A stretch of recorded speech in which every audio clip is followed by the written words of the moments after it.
આહારના વિવિધ ઘટકોની ચકાસણી કેવી રીતે કરવી? તો ચાલો આપણે જોઈએ કે વિવિધ ખાદ્ય પદાર્થોમાં કયા પોષક તત્વો હોય છે. આપણે કેટલાક પોષક તત્વો જેવા કે સ્ટાર્ચ, ચરબી અને પ્રોટીનને એકદમ સરળ પરીક્ષણ દ્વારા ઓળખી શકાય છે, જ્યારે અન્ય કેટલા સુસજ્જ પ્રયોગશાળામાં જ ઓળખી શકાય છે. તો ચાલો આપણે જાણીએ કે ખાદ્ય પદાર્થોમાં સ્ટાર્ચ, ચરબી અને પ્રોટીનની હાજરી કેવી રીતે શોધી શકાય છે. સૌ પ્રથમ આપણે સ્ટાર્ચનું પરીક્ષણ જોઈએ. તો થોડી માત્રામાં ખાદ્ય પદાર્થો જેવા કે બટાકાની સ્લાઇસ, કાકડી, બ્રેડ, થોડા ભાત, બાફેલા ચણા, વાટેલી મગફળી, તેલ, માખણ અને નાળિયેરની છીણ લો. પરીક્ષણ માટે તમે અન્ય ખાદ્ય પદાર્થો પણ લઈ શકો છો. જુઓ, બંને છે એ થોડો થોડો જથ્થો છે એ અલગ અલગ ડીશની અંદર મૂકે છે. ત્યારબાદ ડ્રોપરની મદદથી મંદ આયોડીનના 2-3 ટીપા નાખો. ખાદ્ય પદાર્થના રંગમાં કોઈ ફેરફાર થાય છે? પરાવર્તિત થાય છે? તેઓ કાળા ભૂખરા રંગમાં પરાવર્તિત થાય છે. કોષ્ટક 3.3 માં તમારા અવલોકનની નોંધ કરો. ભૂખરો કાળો રંગ એ સ્ટાર્ચની હાજરી સૂચવે છે. ભૂરો રંગ જ્યારે કાળા જેવો ભૂરો રંગ એટલે કે બ્લુ કલર જેવો મળે તો એ પેલી સ્ટાર્ચની હાજરી સૂચવે છે. ચરબીનું પરીક્ષણ. પ્રવૃત્તિ 3.5 માં સ્ટાર્ચના પરીક્ષણ માટે ઉપયોગમાં લીધેલ ખાદ્ય પદાર્થોનો થોડો નમૂનો લો. દરેક ખાદ્ય પદાર્થને અલગ કાગળના ટુકડા ઉપર મૂકો. કાગળની પદાર્થની આસપાસ લપેટી તેને દબાવો અને કાગળ ફાટી ન જાય તેનું ધ્યાન રાખો. જો કોઈ ખાદ્ય પદાર્થની અંદર પાણી હોય તો તે કાગળને સુકાઈ જવા દો. શું કાગળ પર તેલી ડાઘા જોવા મળે છે? તમારા મતે ડાઘા પડવાનું કારણ શું હોઈ શકે? ખાદ્ય પદાર્થમાં તેલ કે માખણ હશે, તે કાગળ પર તેલી ડાઘ પાડશે. કાગળને પ્રકાશની સામે પકડી રાખો. શું તમે તેલી ડાઘમાંથી ધૂંધળો પ્રકાશ આવતો જોઈ શકો છો? કાગળ પર તેલી ડાઘ દર્શાવે છે કે ખાદ્ય પદાર્થની અંદર ચરબી છે. આયોડીનનું આપણે સ્ટાર્ચનું પરીક્ષણ છે એ આયોડીન દ્વારા જોઈ શકીએ. ચરબીનું એમનેમ કાગળ પર જોઈ શકીએ. હવે આપણે જોઈએ પ્રોટીનનું પરીક્ષણ આપણે શાનાથી જોઈ શકીએ છીએ. આ પ્રવૃત્તિનું નિદર્શન તમારે શિક્ષક દ્વારા કરવામાં આવશે. અગાઉ પ્રવૃત્તિમાં લીધેલ ખાદ્ય પદાર્થો ખોલદસ્તાનો ઉપયોગ કરી ખાદ્ય પદાર્થની પેસ્ટ અથવા પાવડર બનાવેલો. ખાદ્ય પદાર્થની લગભગ અડધી ચમચી જેટલી માત્રા અલગ અલગ કસનળીમાં લો. દરેક કસનળીમાં 2 થી 3 ચમચી જેટલું પાણી ઉમેરી તેને સારી રીતે હલાવો. ડ્રોપર વડે કસનળીમાં કોપર સલ્ફેટના 2-2 ટીપા ઉમેરો. હવે બીજા ડ્રોપર વડે દરેક કસનળીમાં કોસ્ટિક સોડાના દ્રાવણના 10 ટીપા ઉમેરો. કસનળીને સારી રીતે હલાવો અને થોડી મિનિટો માટે ખલેલ પહોંચાડ્યા વિના એમને મૂકી રાખો. આ પ્રયોગ માત્ર તમારી શિક્ષિકા જ કરશે. તમારે કોઈ પ્રયોગશાળાની અંદર કોઈ રસાયણનો સ્પર્શ કરવાનો કે મોંમાં મૂકવાનો કે સૂંઘવાનો કોઈ પ્રયાસ કરવાનો છે નહીં. સોયાબીન, વટાણા, મગફળી, ચોખા, બ્રેડ, ખલદસ્તો આ બધાની પેસ્ટ બનાવી અને 2 ટીપા કોપર સલ્ફેટનું દ્રાવણ નાખ્યું છે અને 10 ટીપા જેટલો કોસ્ટિક સોડા નાખ્યો છે. શું તમે અવલોકન કર્યું? શું કોઈ કસનળીનો પદાર્થ જાંબલી રંગનો થયો? આ જાંબલી રંગ ખાદ્ય પદાર્થમાં પ્રોટીનની હાજરી સૂચવે છે. તમારા અવલોકનો કોષ્ટક નંબર 3.3 ની અંદર નોંધો. 3.3 માંથી તમે કયા તારણો કાઢી શકો છો? કયા ખાદ્ય પદાર્થોમાં એક કરતા વધારે પોષક તત્વોની હાજરી જોવા મળે છે? કયા ખાદ્ય પદાર્થો પ્રોટીન અને ચરબી બંનેની હાજરી દર્શાવે છે? મગફળી પ્રોટીન અને ચરબીના બંનેની હાજરી દર્શાવે છે, જે સૂચવે છે કે આપણે કોઈ ખોરાક લઈએ છીએ તેમાં એક કરતા વધારે પોષક તત્વો હોઈ શકે છે. શું આવા ખાદ્ય પદાર્થો જેમાંના કોઈ પણ પોષક તત્વનો અભાવ હોય તો તમે દરરોજ આમાંથી કયા ખોરાકનું સેવન કરો છો? અન્ય કયા ખાદ્ય પદાર્થો શોધવાનો પ્રયાસ કરો કે જેમાં સ્ટાર્ચ, ચરબી અને પ્રોટીનના સારા સ્ત્રોત હોય. કોષ્ટક 3.3 વિવિધ ખાદ્ય પદાર્થોમાં રહેલા પોષક તત્વોનું પરીક્ષણ. સૌ પ્રથમ ખાદ્ય પદાર્થનું નામ, પછી સ્ટાર્ચનું પરીક્ષણ, ચરબીનું પરીક્ષણ અને પ્રોટીન પરીક્ષણ. સ્ટાર્ચનું જોઈએ, ચરબીનું અને પ્રોટીનનું. એના ઉપરથી આપણે કહી શકીએ સ્ટાર્ચ હાજર છે, હા ના. ચરબી હાજર છે, હા ના. પ્રોટીન હાજર છે, હા અથવા ના. બટાકા, કાકડી, ભાત, બાફેલા ચણા, મગફળી, બ્રેડ, રોટલી, માખણ, નાળિયેર અને અન્યની અંદર આપણે લીધેલું હતું તેલ. તો સ્ટાર્ચના પરીક્ષણ કરીએ તો બટાકાની અંદર શું ફરક પડે છે? આયોડીન પરીક્ષણ પહેલા પીળો, આયોડીન પરીક્ષણ પછી ભૂરો અથવા તો કાળો.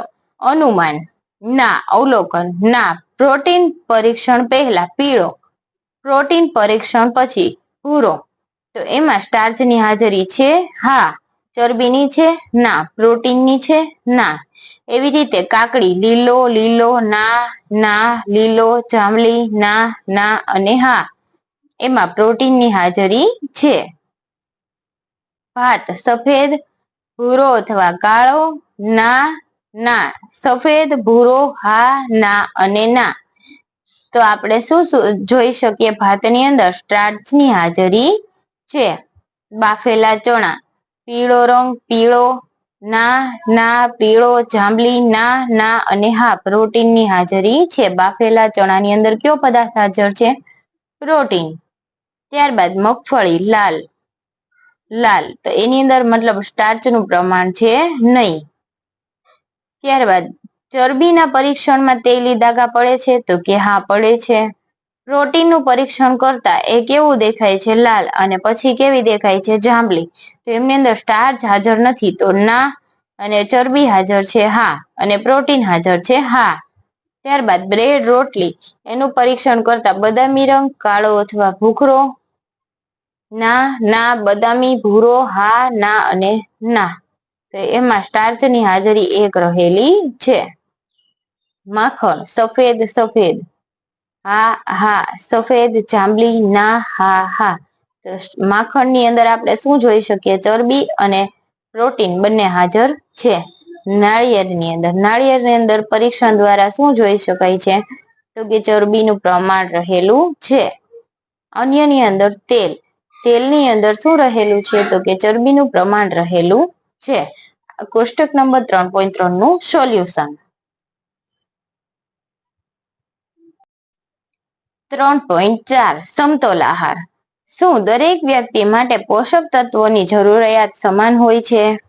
શું તમને અને તમારા દાદા દાદીને સમાન પ્રકારના અથવા સમાન માત્રામાં પોષક તત્વની જરૂર હોય છે? આહારમાં પોષક તત્વના પ્રકાર અને માત્રાની જરૂરિયાત ઉંમર, જાતિ, શારીરિક પ્રવૃત્તિ, આરોગ્યની સ્થિતિ, જીવનશૈલી વગેરે અનુસાર અલગ અલગ હોઈ શકે છે. પ્રવૃત્તિ 3.8 ચલો શોધીએ. તમે પ્રવૃત્તિ 3.1 માં અઠવાડિયા દરમિયાન તમારા દ્વારા લેવાયેલ ખોરાકની યાદી બનાવી છે. તમારો આહાર વૃદ્ધિ અને વિકાસ માટે જરૂરી તમામ પોષક તત્વો અને અન્ય આવશ્યક ઘટકો ધરાવે છે કેમ કે તે ચકાસો. અને જો ન હોય તો પોષક તત્વો અથવા આહારના અન્ય ઘટકો ઉમેરવાની જરૂરિયાત છે તે ચકાસો. જે આહારમાં શરીરની યોગ્ય વૃદ્ધિ અને વિકાસ માટે જરૂરી પોષક તત્વો, વૃક્ષાંશ અને પાણી યોગ્ય માત્રામાં હોય તેમને સમતોલ આહાર કહે છે. એક્ઝામની અંદર આવું પૂછાશે, સમતોલ આહાર એટલે શું? જે આહારમાં શરીરની યોગ્ય વૃદ્ધિ અને વિકાસ માટે જરૂરી તમામ તત્વો, વૃક્ષાંશ અને પાણી યોગ્ય માત્રામાં હોય તેમને શું કહે છે? સમતોલ આહાર. તમારા આહારને સમતોલ આહાર બનાવવા માટે ક્યાં ફેરફાર કરશો? ચલો તુલના કરીએ. અહીં દર્શાવેલ બટાકાની વેફરના પેકેટ અને શેકેલા ચણાના પેકેટ પર લખેલ પોષક તત્વની માહિતી વાંચો. એ બટાકાની વેફર, બી શેકેલા ચણા. આપણે કોઈ દિવસ પડીકા લઈએ તો એમની ઉપર લખેલું લખાણ ક્યારે વાંચતા નથી, ડાયરેક્ટ તોડી અને ખાવા મળીએ. આ ટેવ ખોટી ટેવ છે, ખરાબ આદત છે. આપણે જોવું જોઈએ કે દરેક ખોરાકની અંદરથી છે એ કેવા પોષણ મળે છે, કેટલી કેલેરી મળે છે. તમે હવે જ્યારે આવા પેકેટ્સ લો, ખરીદો ત્યારે તેમની પાછળ લખેલી ઉર્જા, ચરબી, કાર્બોહાઈડ્રેટ, પ્રોટીન અને પાચક રેશાની માહિતી છે એમની નોંધણી કરજો. તો તમને ખ્યાલ આવશે આપણે કયો ખોરાક ખાવો જોઈએ અને કયો ખોરાક ન ખાવો જોઈએ. આપણા આહારમાં સમતોલ આહાર ઉમેરવા માટે દાળ, ભાત, શાક, રોટલી, કઠોળ, દૂધ, માખણ એનો સમાવેશ કરવો જોઈએ. બટાકાની વેફર છે, કેન્ડી છે, એ બધું અવોઇડ કરવું જોઈએ આપણે સ્વસ્થ જીવન જીવવા માટે. કેટલાક ખોરાકમાં વધુ ખાંડ અને ચરબીની વધુ માત્રાના કારણે વધુ પ્રમાણમાં કેલેરી હોય છે, પરંતુ પ્રોટીન, ખનીજો, વિટામિન અને પાચક રેસા ખૂબ ઓછી માત્રામાં હોય છે. આ ખોરાકને જંક ફૂડ કહેવામાં આવે છે. આપણે બહુ બધા પ્રકારના જંક ફૂડ ખાઈએ છીએ જે આપણા હૃદય માટે હાનિકારક છે.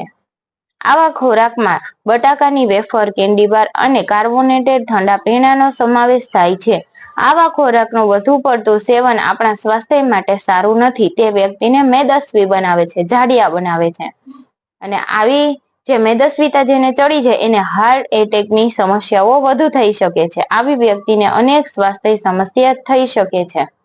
તમારે હંમેશા ડોક્ટર પોષિતાનું નિવેદન યાદ રાખવું જોઈએ. સ્વાસ્થ્ય એ સાચી સંપત્તિ છે. આપણે સ્વસ્થ રહેવા માટે આપણા શરીરની સંભાળ લેવી જોઈએ. સમતોલ આહાર લેવાથી, જંક ફૂડ ટાળવાથી શરીર સ્વસ્થ રહે છે. સુખી જીવન જીવવા માટે સારું સ્વાસ્થ્ય જરૂરી છે. પ્રવૃત્તિ 3.9 માં અભ્યાસ કરેલ 2 ખાદ્ય પદાર્થોમાંથી કયા ખોરાકને જંક ફૂડ કહી શકાય એમ છે? બટાકાની વેફરને. ખાદ્ય પદાર્થમાં પેકેટ પર પોષક તત્વો વિશે માહિતી હોવી આવશ્યક છે. માહિતીમાં દરેક પોષક તત્વોની માત્રા હોવી જોઈએ. ક્યારેક પેકિંગની પ્રક્રિયા દરમિયાન ખોરાકની પોષણ અને ગુણવત્તા સુધારવા માટે તેમાં પોષક તત્વો ઉમેરવામાં આવે છે, જેને ફોર્ટિફિકેશન કહે છે. આયોડિનયુક્ત મીઠું અને શિશુ આહાર એ પોષણયુક્ત ખોરાકના ઉદાહરણો છે. ભારતીય ખાદ્ય સલામતી માનક FSSAI એક સરકારી એજન્સી છે જે ખાદ્ય ગુણવત્તાનું નિયમન નક્કી કરે છે. મિલેટ્સ પોષણથી ભરપૂર અનાજ. તમે જુવાર, બાજરા, રાગી અને સામો જેવા અનાજ વિશે સાંભળ્યું હશે. આ ભારતના મૂળ પાક છે અને વિવિધ આબોહવાકીય પરિસ્થિતિઓમાં સરળતાથી ઉગાડી શકાય છે. આવા અત્યંત પૌષ્ટિક અનાજને મિલેટ્સ કહેવામાં આવે છે. તમે આવું નામ સાંભળ્યું હશે, મલ્ટીગ્રેન ફ્લોર. આનાથી હેલ્ધી ખાવાનું અંદર બધા વિટામિન્સ છે એ આની અંદર સમાવેશ થાય છે. શું તમે ક્યારે મિલેટ્સ માંથી બનાવેલ ખોરાક ખાધો છે? કુકીઝ ને એવું મળે છે, તમને ખ્યાલ હોય તો. મિલેટ્સ નાના કદના અનાજ છે અને સદીઓથી ભારતીય આહારનો અભિન્ન ભાગ રહ્યા છે. તેઓ અનેક રીતે સ્વાસ્થ્ય પર લાભોને કારણ કે તે ફરીથી લોકપ્રિય બની રહ્યા છે. તે વિટામિન, આયર્ન, કેલ્શિયમ જેવા ખનિજ તત્વો અને પાચક રેસા સારા સ્ત્રોત છે. તેમને પૌષ્ટિક અનાજ એટલે કે ન્યુટ્રીસેરેલિયર પણ કહેવામાં આવે છે. તેઓ આપણા શરીરના સામાન્ય કાર્ય માટે જરૂરી સમતોલ આહારમાં નોંધપાત્ર ફાળો આપે છે. અન્ન યાત્રા. ખેતરથી આપણી થાળી સુધીની યાત્રા. ખોરાક ખેતરમાંથી આપણી થાળી સુધી કેવી રીતે પહોંચે છે? આ પ્રક્રિયા કયા સોપાનો સામેલ છે? આ પ્રક્રિયામાં સામેલ લોકો કોણ છે? શું તમે જાણો છો એકવાર ખેતરમાં દાણા અંકુરિત થયા પછી ઘઉંનો લોટ મેળવવા માટે કેટલો સમય અને કેટલો પ્રયાસ કરવો પડે છે? આપણે જે રોટલી ખાઈએ છીએ તે બનાવવાની સમગ્ર પ્રક્રિયા સમજવા માટે 3.10 જોઈએ. ઘઉં ઉગાડતા ખેડૂત છે. રોટલીની જ વાર્તા છે ખેતરથી થાળી સુધી. ત્યારબાદ અનાજને છણવું અને ઉપાડવું. ખેડૂતો હોય છે અનાજને ઉગાડે છે, ત્યારબાદ એમને છણે, ઉપણે, ત્યારબાદ અનાજનો સંગ્રહ કરે, અનાજનું દળવું અને પેકિંગ કરવું, ત્યારબાદ દુકાન સુધી પરિવહન અને આપણી થાળીમાં ભોજન. રોટલી બનાવવા માટે આટલા લોકો એની પાછળ મહેનત કરતા હોય છે અને આપણે અનાજનો ક્યારેક ક્યારેક બગાડ કરતા હોઈએ છીએ. તો અનાજનો બગાડ આપણે અટકાવવો જોઈએ. ઉત્પાદક ખેડૂતથી વપરાશકર્તા સુધી ઘઉં અથવા અન્ય ખાદ્ય પદાર્થ દ્વારા કંપાતા સમગ્ર અંતરને અન્ન યાત્રા એટલે કે ફૂડ મિલ્સ તરીકે ઓળખવામાં આવે છે. ખાદ્ય પદાર્થોના પરિવહન માટે આ અંતરને ઉગાડવું અગત્યનું છે કારણ કે તેનાથી પરિવહન ખર્ચ અને તે દરમિયાન થતા પ્રદૂષણ ઘટાડવામાં મદદરૂપ બને છે. આનાથી સ્થાનિક ખેડૂતોને પણ મદદ મળે છે, ઉપરાંત આપણો ખોરાક તાજો અને સ્વસ્થ રહે છે.